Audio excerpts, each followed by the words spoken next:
Alright, hi guys. In this video we're going to be going into kinematics and how integral calculus can be used to approach these kind of problems.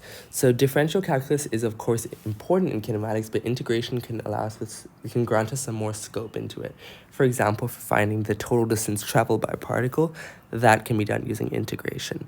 And it's also especially important to recognize that with displacement, velocity, and acceleration, they can be changed into each other using differentiation and integration. So, for example, if you go from displacement to velocity, to go back, you need to use integration. So we'll analyze this through this question over here, which I've picked out from a past paper. There aren't actually that many past papers that contain a lot of integration with kinematics or kinematics in general. So here's just one I found. The velocity in v meters per second of a particle traveling in a straight line t seconds after passing through a fixed point O is given by v equals 10 over 2 plus t all squared. Find the acceleration of the particle in t3 is our part A question. So we're told that v is 10 over 2 plus t squared.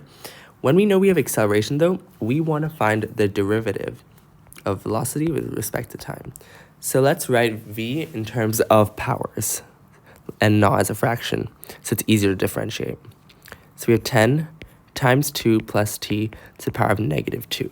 So of course, with this, I could use the quotient rule. However, the quotient rule is more applicable when both the numerator and denominator have t in it. In this case, the numerator does not. It only has a constant, so it's better to use chain rule. So that means that dv over dt, when we use our quick chain rule method, bring the power down.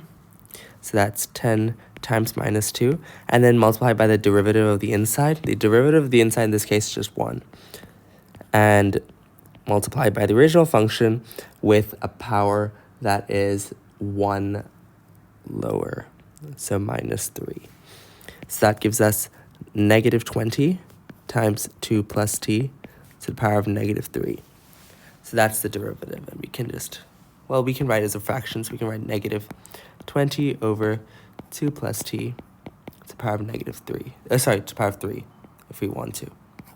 So that is our acceleration function. This is A. And they wanted to find when t is 3, so we're not quite done yet, but let's go and do that right now. Let me just make this smaller. Okay, great. So we've got our acceleration function. Now we need to do it when t is 3. So when t is 3, A is negative 20 over 2 plus 3 cubed, which is equal to negative 20 over 5 cubed, which is negative 20 over 125. And both of these are divisible by 5, so we got negative 4 over 25 meters per second squared. That's the acceleration when t is 3. All right, so now we can move on to the next part, which is explain why the particle never comes to rest. Okay, so this involves taking a look at the wording here. So at rest, as we had identified in our differential calculus video about this, at rest is when the velocity is 0. So let's take a look at 10 over 2 plus t squared. So v is equal to 10 over, let me scroll down, 2 plus t squared. And we're supposed to set this to 0. So the explanation here is, as you can see, if we were trying to solve it, we would multiply both sides by 2 plus t all squared just to get rid of the denominator. But this is also the only part with t in it. So you're going to be left with an odd equation like 10 equals 0. So over here, the explanation is, in the numerator, t is not present.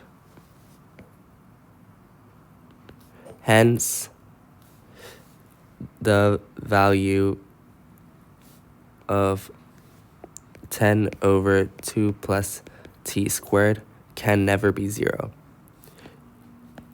Something like this would work just because it tells us that if we don't have the variable in the numerator, how are we supposed to control it to be 0? Since anything that is equal to 0 is either 0 over a, where a is a constant.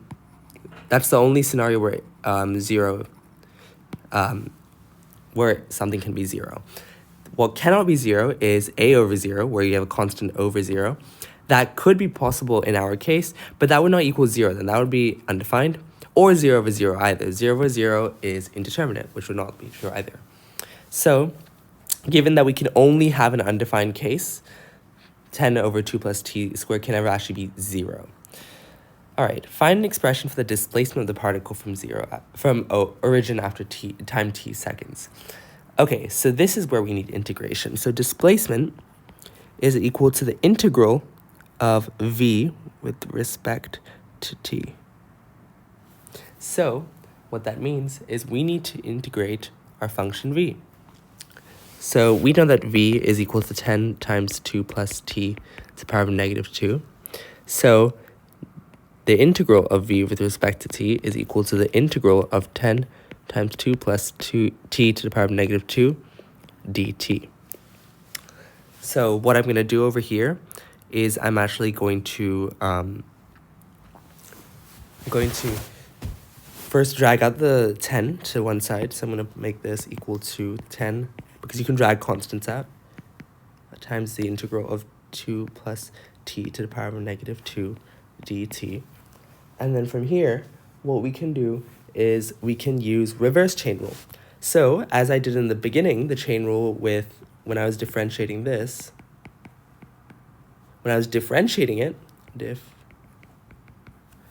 we dragged the power down and we multiplied it by the derivative.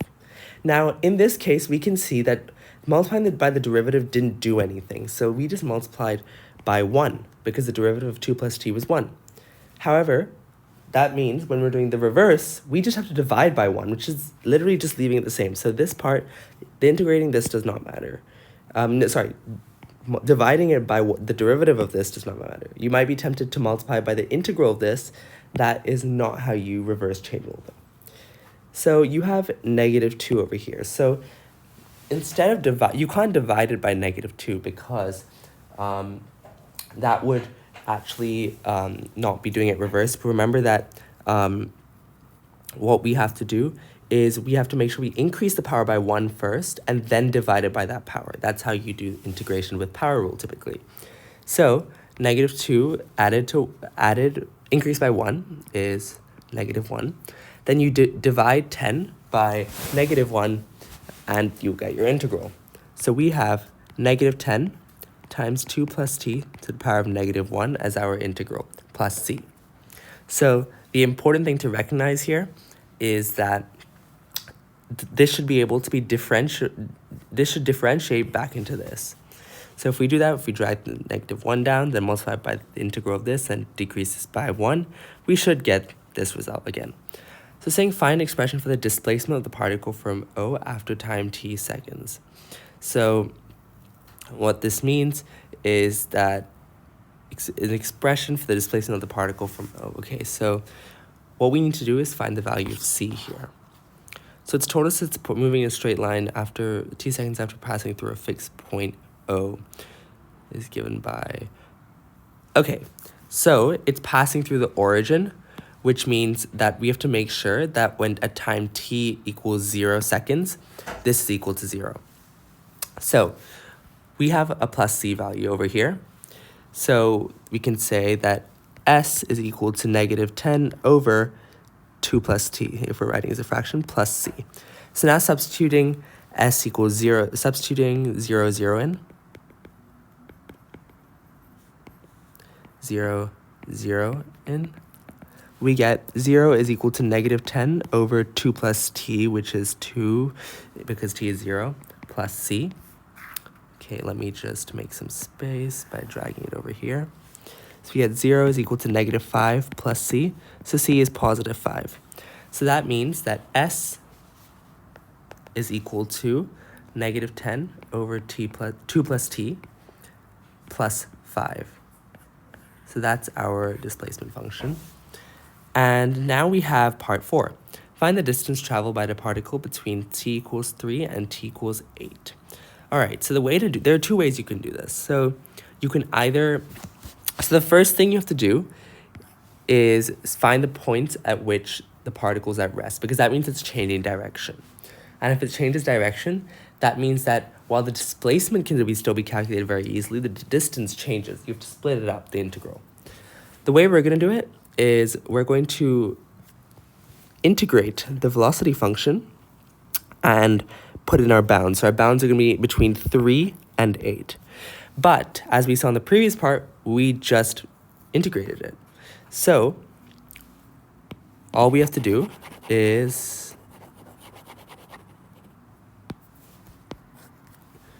put in our functions, the negative 10 over 2 plus t plus 5, and then put in our bounds.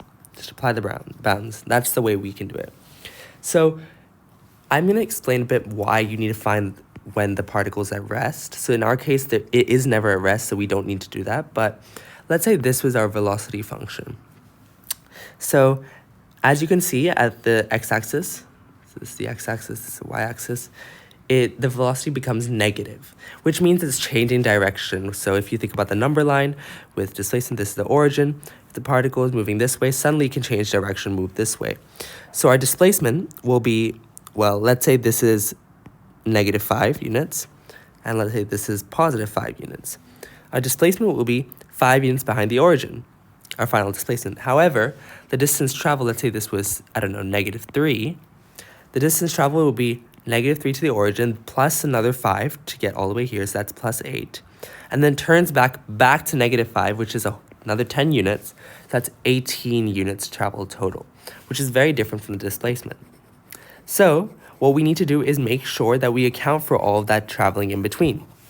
And therefore, if we're finding we're finding the integral, we're using integration to find the area, right? We're finding the area under the curve. Let's say we had bounds negative 1 and 7. So let's say 7 is over here. Well, if you want to find the total distance traveled, remember that distance also includes the negative parts. So this over here would be correct, so you just integrate it normally. However, this part over here would be calculated as a negative value because it's below the curve, when in reality, distance doesn't care about the negative value. It just cares that you add that negative value as a positive value.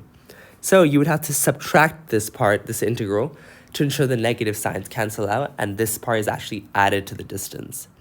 And then you would just add this part over here. So the point is, the bounds and the parts at which it's at rest tell you when you need to be subtracting areas and adding them up to ensure that all parts are accounted for. In this case, since it doesn't go between, it's not at rest, we can assume that's traveling in one direction from 3 seconds to 8 seconds, and therefore the displacement will equal the distance in this case. So now all we do is we substitute in our bounds. So we get, the first thing we also have to think about though is, we don't have to think about anything, we can just go ahead and substitute our bounds in. So we get negative 10 over 2 plus 8 plus 5 minus negative 10 over 2 plus 3 plus 5. See, you can see I'm subtracting when t is 8 from, I'm subtracting when t is 3 from t is 8. And you get negative 10 over 10, which is negative 1 plus 5 minus negative 10 over 5 is negative 2 plus 5. And you get 4 plus 2 minus 5. And that gives you 1. So therefore, the answer to this is 1 unit is traveled between time 3 seconds and 8 seconds. So I hope that just gave a better understanding of how you can use integration to approach these kind of problems. It is a little bit more complicated because you do need to be able to understand when to use integral signs for the areas especially, but it is a good complement ultimately and tool to have in the toolbox when approaching these kind of problems, even if they are rare. Thank you so much for watching this video, and see you in the next one.